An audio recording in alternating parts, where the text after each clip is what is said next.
So this is going to be part one of a series of negative sequence made easier. This is in the hope of teaching people how to perform negative sequence and unbalanced calculations in relays.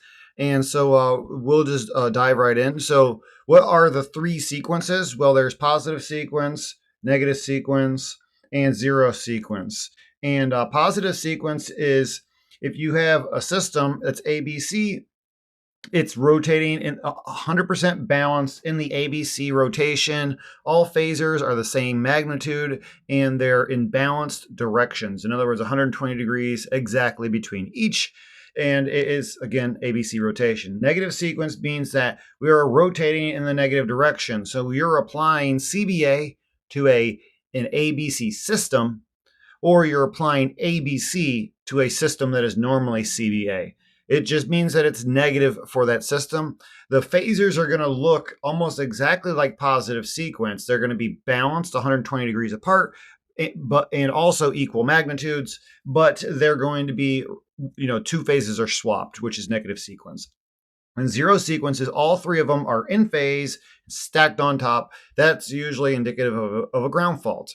And so that is what each of these are. For the purpose of this training, what we're going to talk about specifically is 46 and 47. This is from GE's website, and this is how they define it from their website. I personally like to call a 46 a negative sequence over current relay, and a 47 is a negative sequence over voltage relay.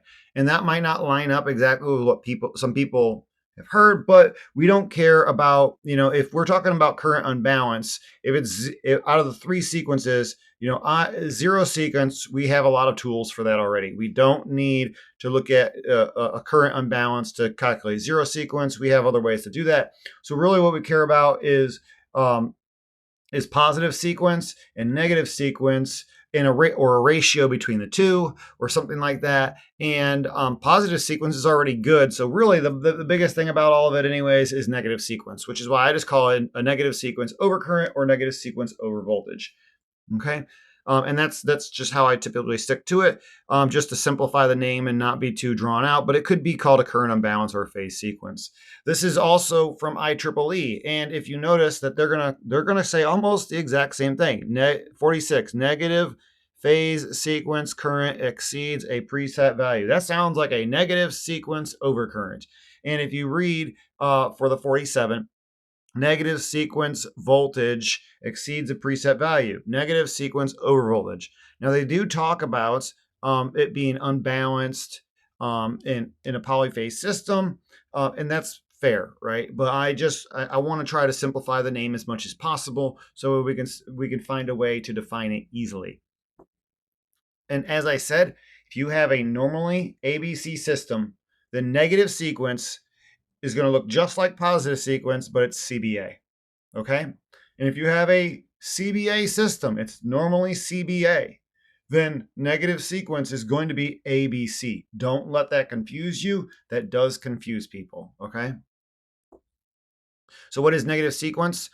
This comes from the IQ 1000. It's an older relay. I think it's a really good explanation because what they're basically saying is that if you have a motor, positive sequence is, I1 is going to cause that rotor to rotate in the right direction. Okay. And that is good torque coming out of that motor. However, I2 is trying to force that rotor to rotate in the other direction.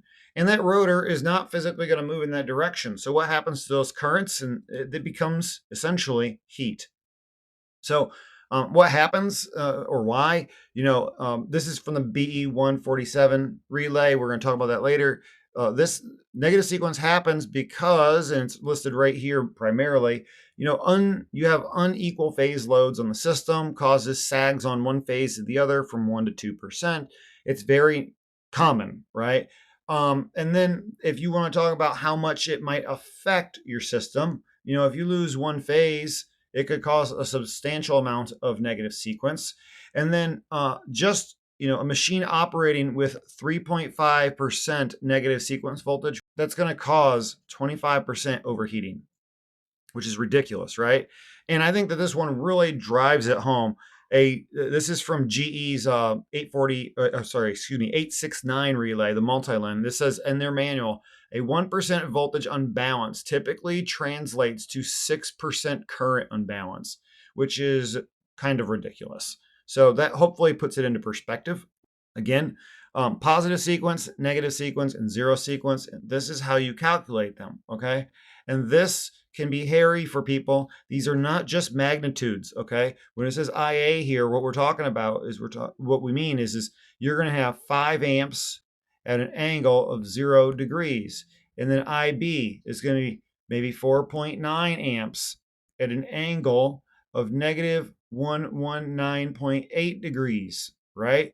And then IC is going to be maybe 4.95 amps at an angle of 120.1 degrees. And the reason why you have that little change from a normal 120, that little sag right there, is because of the voltage unbalances on the line from single phase loads and other systems. All right.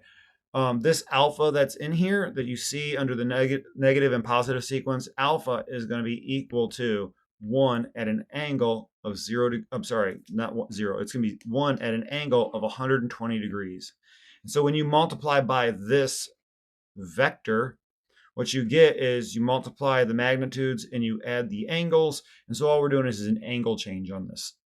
If you want to really get into the nuts and bolts on how to do all of these calculations, this is how you add and subtract coordinates, and this is how you're going to multiply and divide. So in order to add and subtract, you must be in Cartesian coordinates, which is an x, y value. Probably did this in high school. And if you want to multiply and divide, for example, ohms times amps, you have to be in polar form, which is going to be a radius and an angle, theta. All right.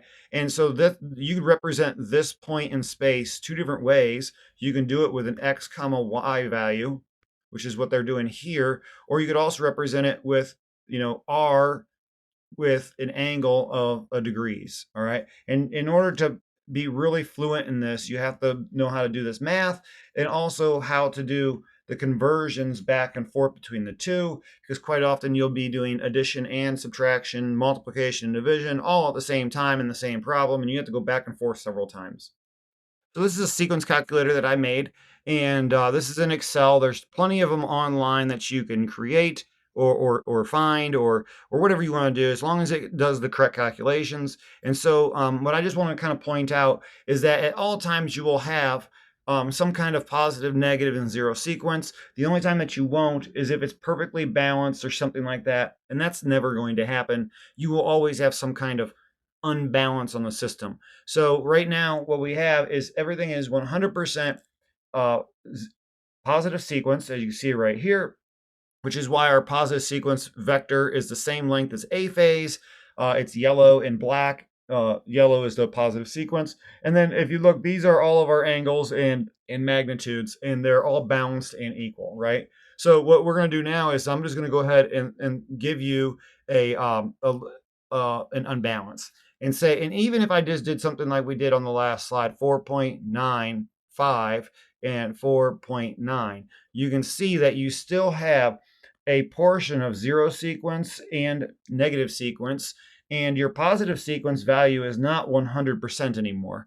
Okay, so just be aware that you will probably never find a 100% positive sequence, even though we're really trying to obtain it. Okay, every system has a portion, and hopefully this clarifies several things. And just to throw some things out there, and so you can see how wild this might get, that right there, you already have some pretty crazy numbers starting to show up. But then when you throw out your angles and you do, for example, 160 degrees, you can see that we're starting to get some crazy stuff now. And just very quickly, you'll find out that your negative sequence is starting to get appreciable higher, which means, hey, we're overheating that motor, stator way too much, because we have essentially too many cross currents that are not turned into torque, they're turned into heat instead. So hopefully this helps illustrate in the future.